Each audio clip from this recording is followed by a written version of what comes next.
Alright, so this is an instructional video for how to glaze a cabinet door. You can see we've got our glazing pen.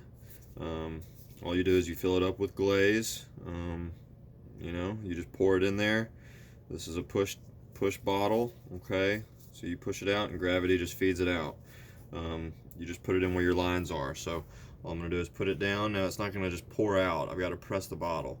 So I'm going to put my tip where I want it to start. And then I'm literally just going to draw my line.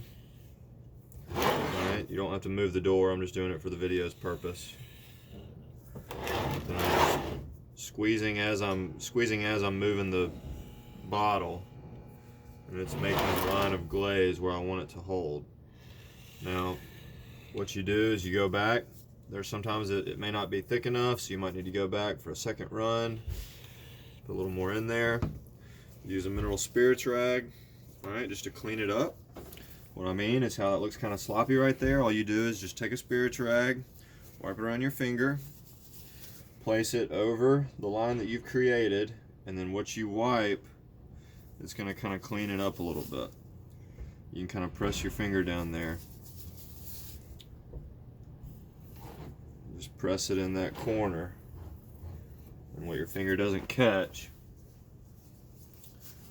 glaze will hold. So I'll take my finger like that. Sometimes you might wipe out too much. You can come back.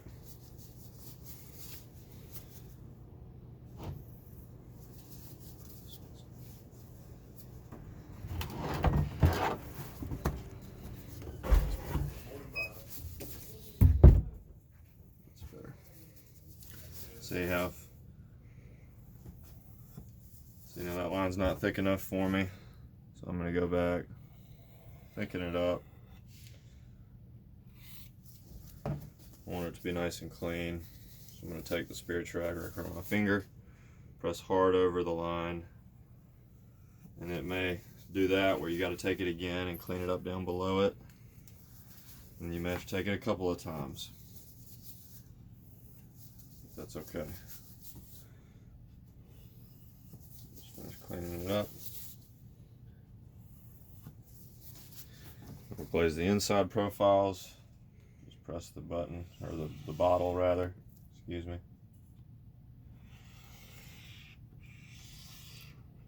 Once you get the hang of it and you get in a groove, it moves a little faster. I usually do the whole door at one time. And you can get to where you do it where you don't have much cleanup either.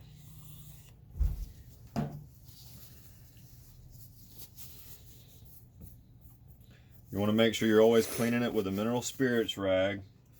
If you don't, it may leave a shadow.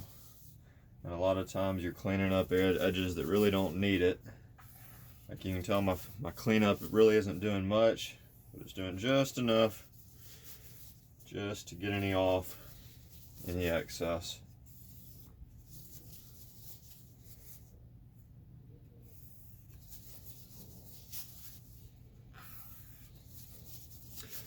Make sure you got any flat spots. I usually look around.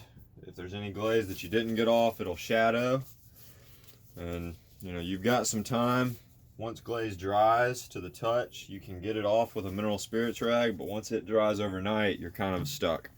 There could be a chance that if you let this sit too long, it could clog up. If this is not full and it sits for a certain amount of time, the air in there will create a little film. So you could have a little film of something you need to remove off of this on the top of the bottle, or inside of the bottle right here. This could be clogged up. So if this isn't working right, you might either need to replace the bottle with a new one or clean it out. If you're doing a door or something that's laying on a horizontal surface, you just want to make sure that you've always got it pointed down. Gravity is going to keep this thing going.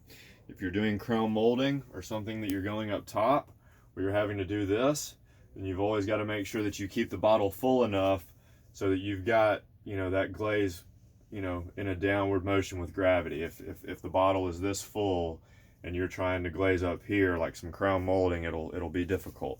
Once you do it for the first time, you'll see what I mean. So that's our glazing technique. Very simple, easy to clean up, and yeah, thank you for